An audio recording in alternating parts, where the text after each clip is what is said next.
भारतीय जीवन, साहित्य, संस्कृति और अध्यात्म के क्षेत्र में यात्रा, भ्रमण एवं तीर्थाटन को आदिकाल से विशेष महत्व दिया जाता रहा है। एक प्रसिद्ध कथा के अनुसार राजा हरिश्चंद्र को वरुण देव के आशीर्वाद से प्राप्त पुत्र रोहित को इंद्रदेव ने चरैवेति का उपदेश दिया था। कथा इस प्रकार है कि वरुण देव को हरिश्चंद्र ने वादा किया था, प्रतिज्ञा की थी कि उन्हें जो पुत्र होगा वह उनके लिए यज्ञ में बलि के काम आएगा। लेकिन जब जब वरुण उनसे पुत्र मांगने आए तो उन्होंने बहाना बनाना शुरू किया और इस प्रकार टलते टलते जब अंतिम स्थिति आ गई तो उन्होंने अपने पुत्र रोहित को इस सच्चाई का पता बताया। रोहित इस बात से सहमत नहीं था और वह अपना अस्त्र शस्त्र लेकर जंगल में तपस्या करने चला गया। जब उसे बाद में पता चला कि उसके पिता वरुण के शाप से रोगग्रस्त हो गए हैं तो वह वापस लौटना चाह रहा था, लेकिन रास्ते में ही ब्राह्मण वेशधारी इंद्र ने उन्हें लौटने से मना कर दिया और उपदेश दिया, चरैवेति।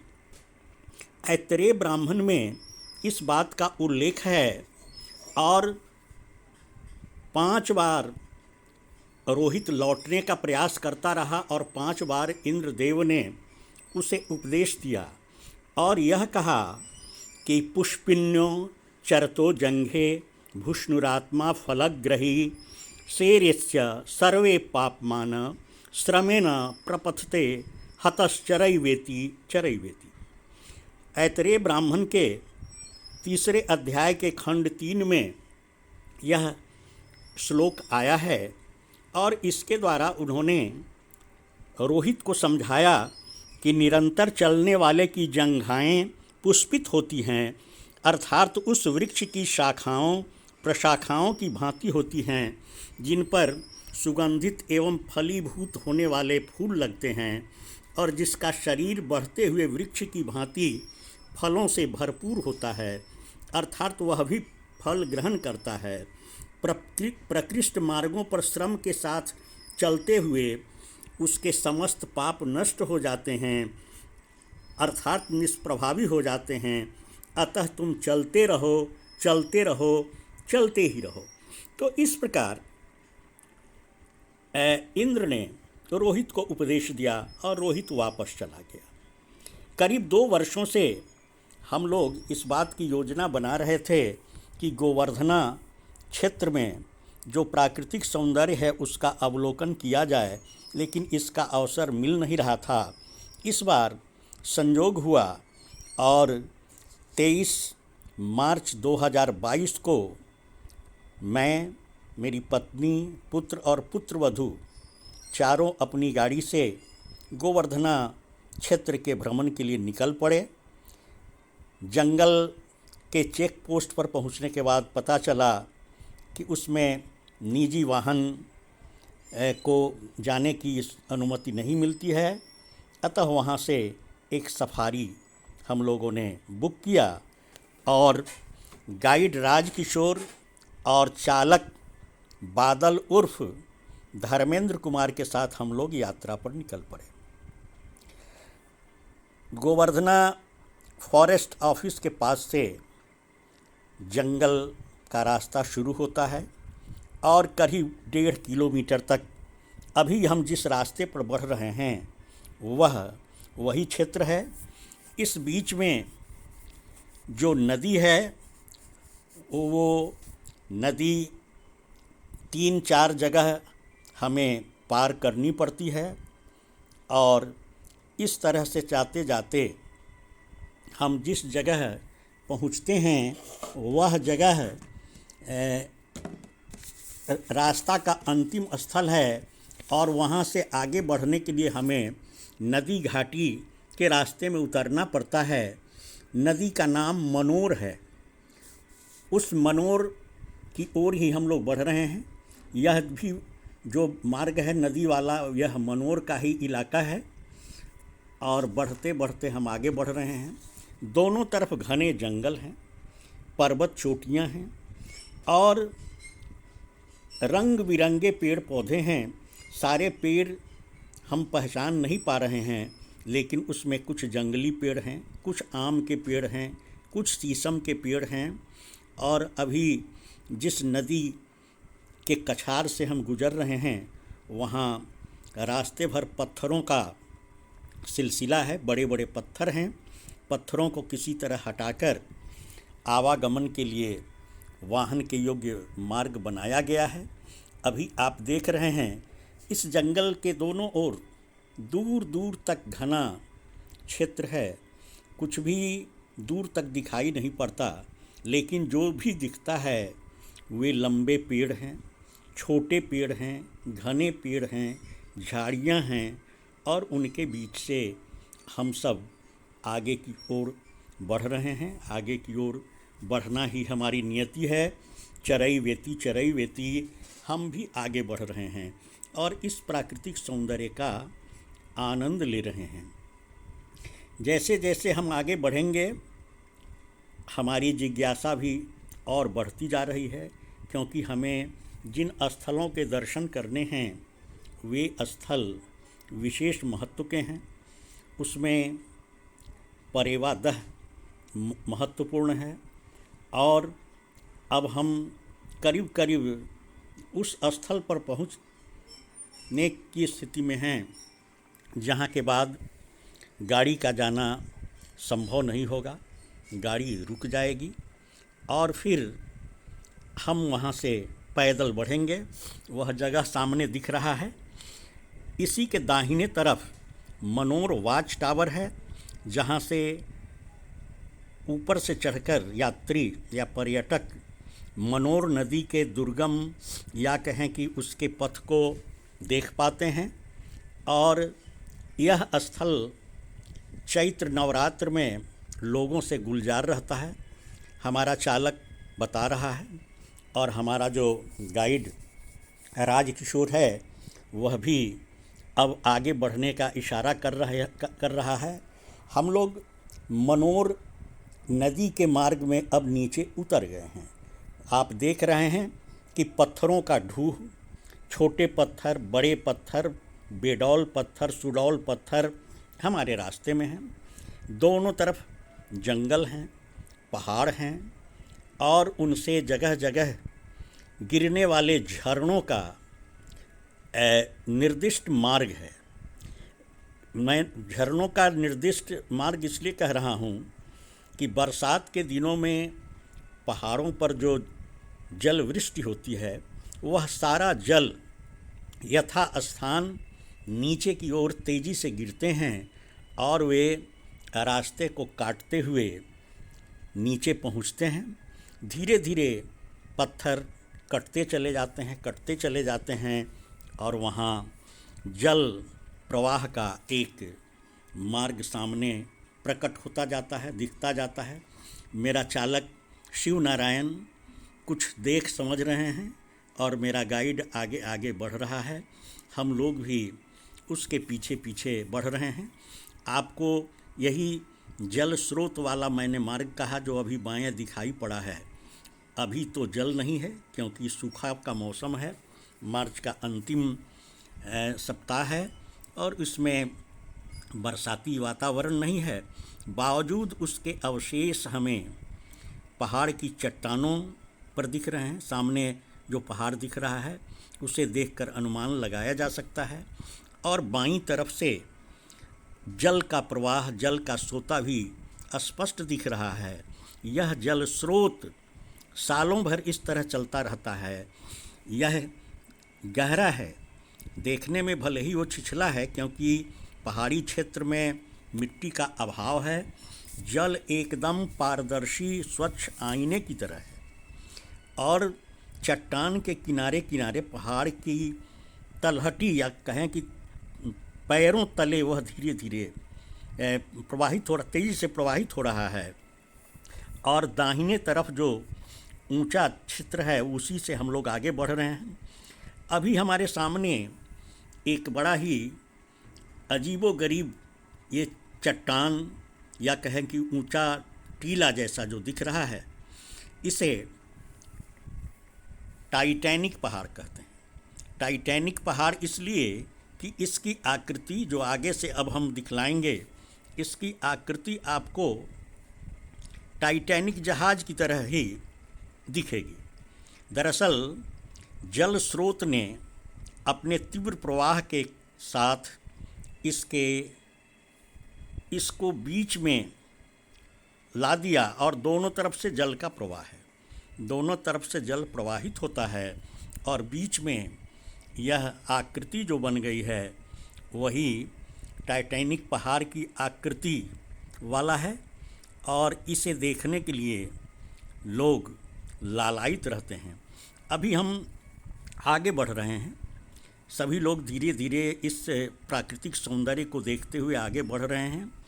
दोनों ओर ऊंचा पर्वत का सिलसिला है, उस पर रंग बिरंगे पेड़ पौधे, लताएं, झाड़ियां हैं, कहीं सावे घास है, कहीं बांस की झाड़ है, कहीं पर केले का एक आध पेड़ है।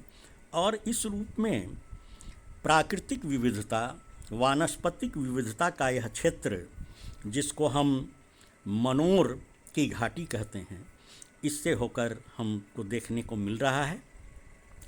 चट्टानों का जो रूप है, या कहें कि पहाड़ जिस रूप में कटा है वो हमारे सामने है। सामने एक गहरी खाई जैसी नज़र आ रही है जो पहाड़ की उस कटी हुई दीवार के बीच है। जल के किनारे किनारे यात्रियों की सुविधा के लिए वन विभाग ने कुछ पत्थर के ढूह लगा दिए हैं जो चलने वालों के लिए सीढ़ी का काम करते हैं। नीचे जल प्रवाहित होता रहता है और उसके ऊपर से लोग धीरे धीरे अपने शरीर को साध कर, आप देख रहे हैं पीछे मेरे परिवार के सभी लोग पीछे पीछे आ रहे हैं। पहाड़ की तली को किस रूप में प्रवाह ने काटा है, जल स्रोत ने काटा है, इसको आप बहुत ही आराम से देख पा रहे होंगे, क्योंकि बरसात के दिनों में इसमें जो प्रवाह होता है उसमें किसी का आना जाना संभव नहीं होता है। एक बात का स्मरण रख लें कि यह सिर्फ गर्मी के दिनों का रास्ता है, गर्मी में ही यह मार्ग खुलता है। और चूँकि अब 1 अप्रैल से ही चैत्र नवरात्र शुरू होने वाला है, और चैत्र नवरात्र में सोमेश्वर पर्वत शिखर पर स्थित कालिका मंदिर, सोमेश्वर मंदिर में पूजा अर्चना होती है, वहाँ मेला लगता है।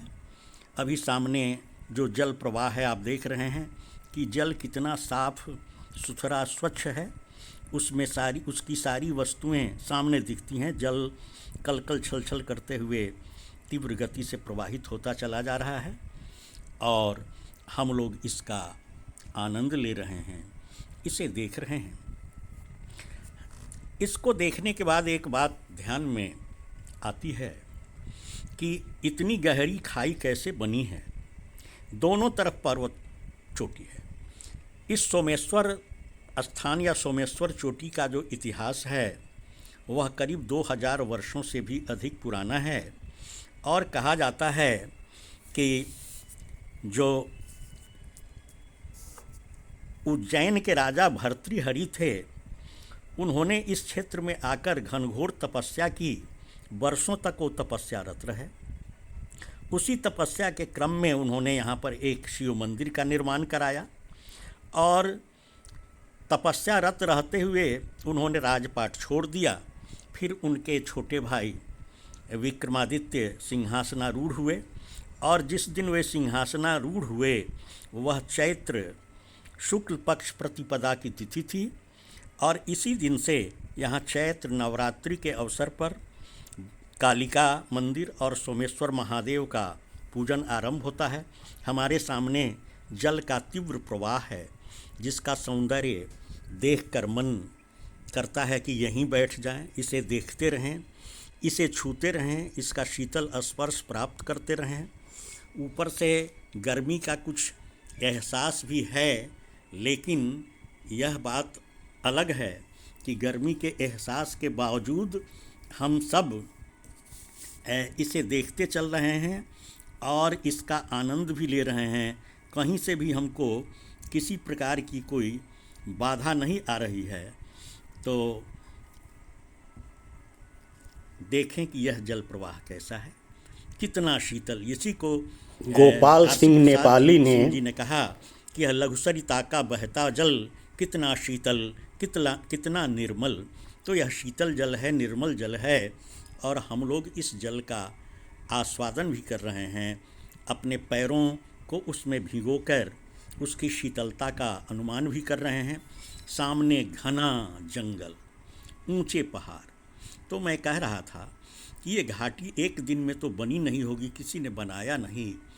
हजारों वर्षों से जो भीषण वृष्टि होती रही होगी, तो पर्वत की चोटियों से जो जल का प्रवाह नीचे आता रहा होगा, उस जल प्रवाह ने धीरे धीरे काटते काटते उस पर्वत के सीने को चीरकर दो हिस्सों में कर दिया।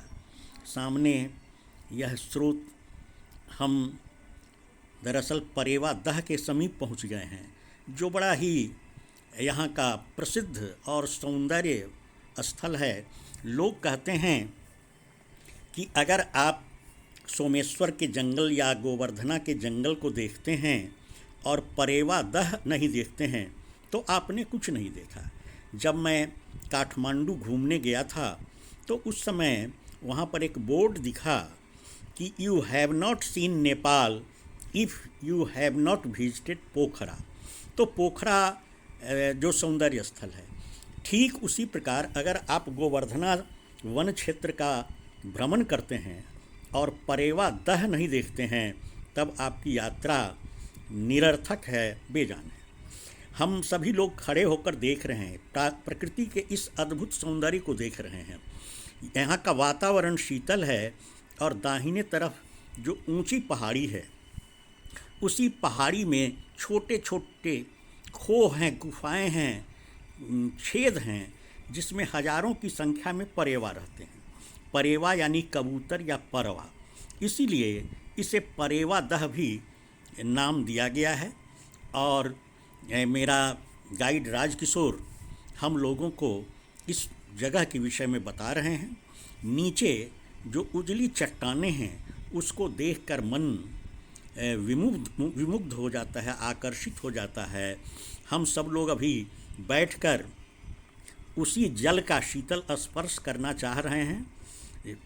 सामने जो नीचे नीला सा कुंड दिख रहा है, वह दरअसल नीला जल है, इतना स्वच्छ, इतना पारदर्शी कि जहाँ पर वह गिर रहा है कम से कम 20-25 फीट की गहराई है। लेकिन उस 20-25 फीट की गहराई के नीचे जो मछलियाँ तैर रही हैं, वे मछलियाँ एकदम स्पष्ट दिख रही हैं, साफ साफ दिख रही हैं।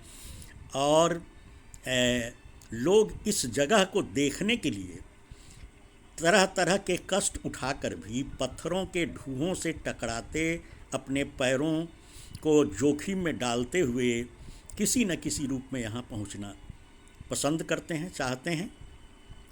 इसके थोड़े ही आगे बस दाहिने तरफ जो दिख रहा है ऊंचा ऊंचा, वो सोमेश्वर की पहाड़ का सिलसिला ही है।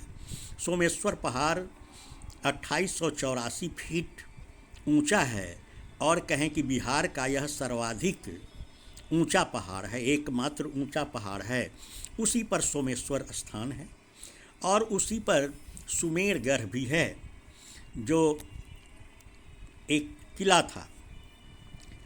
कहा जाता है कि इस पर्वत पर कभी तो भर्तृहरि ने तपस्या की थी।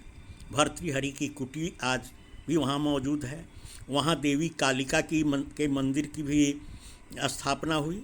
भर्तृहरि ने वहाँ एक शिवलिंग भी स्थापित किया, जो सोमेश्वर महादेव के नाम से जाना जाता है। इतना ही नहीं, कहा जाता है कि चंद्रमा को जब श्राप लगा तो शापग्रस्त चंद्रमा भी इसी पर्वत पर आकर तपस्या उन्होंने की, और यही कारण है कि इस पर्वत का नाम सोमेश्वर पर्वत पड़ा। सोमेश्वर पर्वत पर जल का कोई स्रोत नहीं है, लेकिन जो सोमगढ़ जो किला बना, उस किला में अंतेवासियों को या अंतःपुर में रहने वालों के लिए जल की आपूर्ति के लिए चट्टानों को काटकर एक जल स्थल बनाया गया। आज भी उसमें से शीतल जल का झरना निकलता है। मेरी गाड़ी अब वापस आ रही है, क्योंकि सोमेश्वर पर्वत की ऊंचाई हम चढ़ने की स्थिति में अभी नहीं है।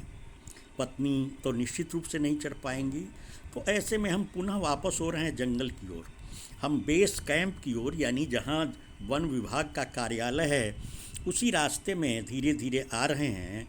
लेकिन अब हम जंगल के एक दूसरे कोने में जाएंगे, जिस कोने में जीव जंतुओं या कहें कि वन्य पशुओं का बसेरा है। हालांकि दिन के उजाले में वे सब स्थिर होकर विश्राम करते हैं, जंगल झाड़ियों में छिपे होते हैं।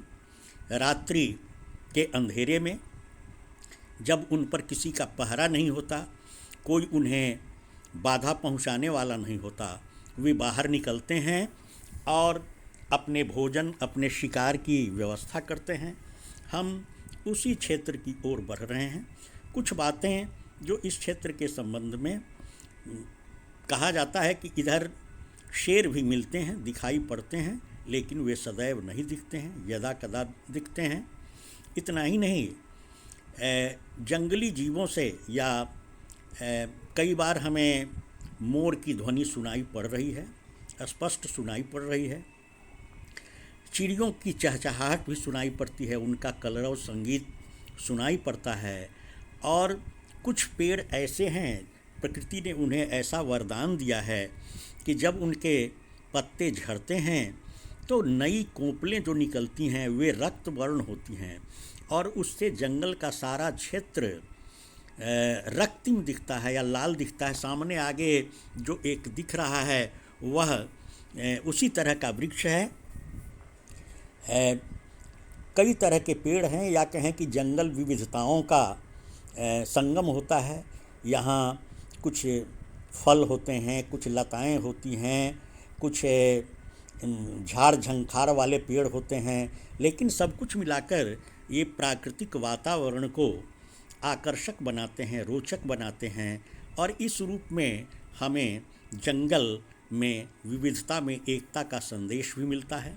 जिस क्षेत्र में हम बढ़ रहे हैं यह क्षेत्र वन्य जीवों का क्षेत्र है। हालांकि इस समय एक आध लंगूर को छोड़कर और कुछ भी देखने को नहीं मिला है। कुछ बंदर दिखाई पड़े हैं रास्ते में, लेकिन वे अभी सीमित संख्या में। चालक ने बताया, हमारे गाइड ने भी बताया कि रात्रि का या तो सुबह में या 4-5 बजे के बाद इस क्षेत्र में ये जानवर विचरण के लिए निकलते हैं। और सबसे बड़ी बात कि जिस घाटी से या जिस मनोर की घाटी नदी के प्रवाह के रास्ते से हम लोग परेवा दह की ओर गुजर रहे थे, वह इतना जोखिम भरा है, इतना भयावह भी है। अगर कोई हिंसक जीव उसमें प्रवेश कर जाए, आ जाए, यात्री पर टूट पड़े, तो उसे बचने बचाने का कोई उपाय भी नहीं है। वह न कहीं छिप सकता है, न कहीं ऊपर चढ़ सकता है, क्योंकि दोनों तरफ खड़ी ढलान वाली ऊंची पहाड़ी वाला क्षेत्र है, दुर्गम क्षेत्र है, और किसी को इसका रास्ता जाना पहचाना भी नहीं होता है। जहाँ तक मेरी समझ है कि वन एवं पर्यावरण मंत्रालय को, वन विभाग को और भारत सरकार को ऐसे स्थलों को पर्यटन स्थल के रूप में विकसित करने के लिए सारे इंतजाम करने चाहिए, क्योंकि अगर यहाँ आने जाने के कुछ राह सुगम हो जाएं तो निश्चित रूप से इसका आकर्षण बढ़ेगा। और मुझे तो लगता है कि जहाँ मनोर वाच टावर है उस जगह कोई हैंगिंग या झूला पुल ही लग जाए तो इस पार से उस पार तक पर्यटक जा सकते हैं। कोई वैकल्पिक मार्ग की भी व्यवस्था हो कि सोमेश्वर की चोटी तक लोग जा सकें। बावजूद इसके चैत्र नवरात्र के अवसर पर लाखों की संख्या में भारत और नेपाल के लोग अपने जो भी दुर्गम रास्ता है उसी से आते हैं और 9 दिनों तक वहाँ महायज्ञ चलता है। लोग जाते हैं, देवी कालिका और भगवान सोमेश्वर महादेव की पूजा अर्चना करते हैं, भर्तृहरि कुटी देखते हैं, वहाँ जो अमृत कुंड या अमृत धारा है उसके शीतल जल का पान भी करते हैं और इस प्रकार अपनी आस्था का परिचय देते हैं। तो यह गोवर्धना का जो वन क्षेत्र है, प्राकृतिक सौंदर्य, घाटी का सौंदर्य, झरनों का संगीत इत्यादि से गुंजायमान है और प्रशासन को चाहिए कि इस क्षेत्र में पर्यटन की सुविधाओं का विकास करे। ठीक है, वन क्षेत्र में